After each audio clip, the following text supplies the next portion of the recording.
the seat that it folded forward. I had thrown him in the back.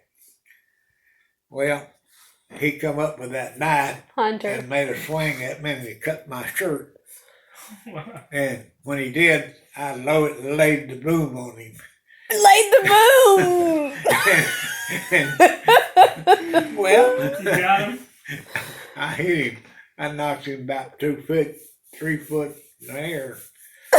And of course, I was pretty stout then because I was just got back from South Pacific. And I was in pretty good shape. When he's in 20s, But he's early nevertheless- 20s. Nevertheless, when I hit him, I knocked the knife loose from him, and then I got him up then and made him walk around, got him sobered up, put back in the car. But, I've done a little of everything. I can't complain. I've had. Remember when, tell Chris about the story where they went to a bar and he's like going up the stairs, and he said he doesn't know what happened, but he walks in and there's like a fight starting. That's when I got out of the service. The second time. I got, no, the first time. I came to Dallas. Mark, I was looking for Mark, and I went out to his house. Mark. I went out to his house where he was living. Mark at that time was putting in booths and stuff in cafes. He was doing the painting and all that stuff. Him and his brother. But I went out there and Mark wasn't home, so I went on back to the hotel. So I went back in there and I went across the street on Commerce Street there in Dallas. I stayed on the office there.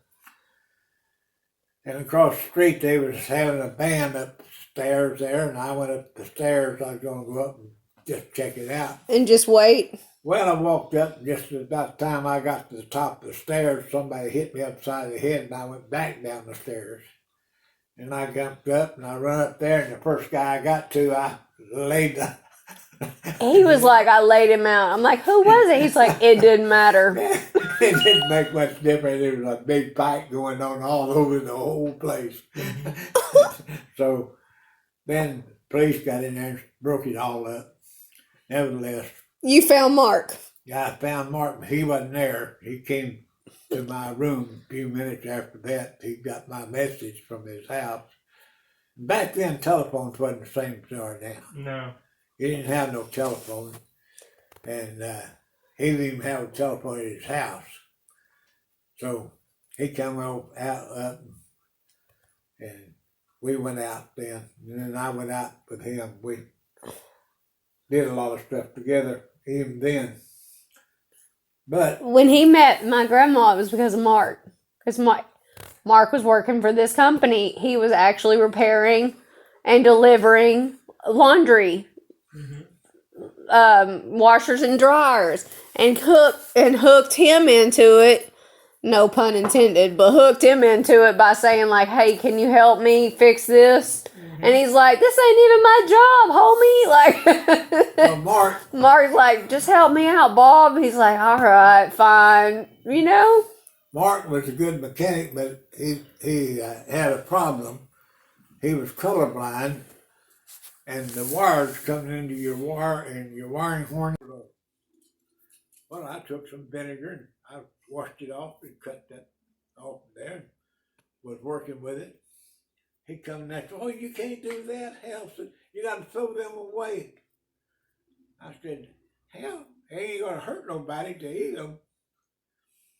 "Oh, no, throw them away." Okay, we throw them away. Well, here they come with a truckload of hams from the dock. They'd been sitting in the sun, unfrozen, for 8 hours.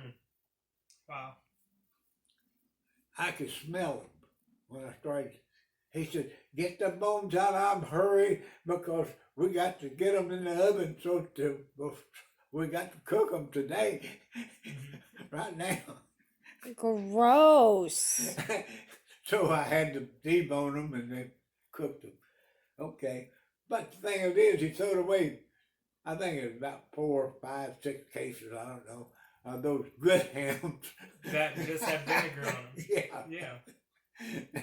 But that's the way things are done. Yeah, but you had red, white, black, purple, green, all those coming off that timer in that washing machine. And He couldn't tell the difference. he couldn't tell it. What he would do, he used to. What a job. Real amusing. He'd get behind the machine and somebody be in the laundry, and he'd stick the cable out. He said, "What color is that? I can't see him back here." Ask some lady or somebody, and they tell him which color it was. He knew right where to put it. Yeah. On the. That's how he did his job? Oh, yeah. And but he'd get out there and he'd get one that he wasn't used to, that he couldn't remember where every wire went. And he would he'd call me. He'd say, we just had an apartment together. He'd say, "Hey, I was working on microfilm machines," and I'd come in and he'd say, "Let's go out and get a hamburger out so and so." Well, we'd go out and get a hamburger, and I said, "Now, what have we got to do?" Because I knew every time it happened, but he had something that he'd come find out. He'd be working on a machine for 2 or 3 hours and couldn't fix it. So he'd get me and I'd go and fix the damn thing. See, we got 22 Scottish Rite hospitals and Shrine hospitals in the United States. We got 2 in Texas. Well, we actually got 3 in Texas. We got we got 2 in Dallas. One Scottish Rite and one at Shrine. The new Shrine hospital's over where they built that new stadium.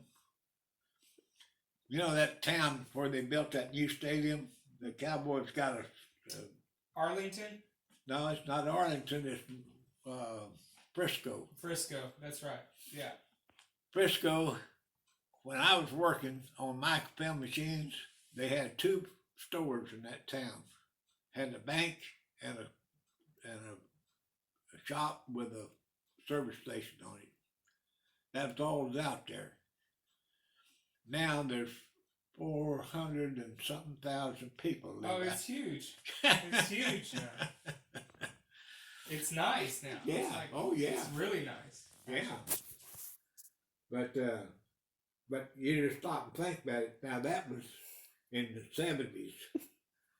Made you look.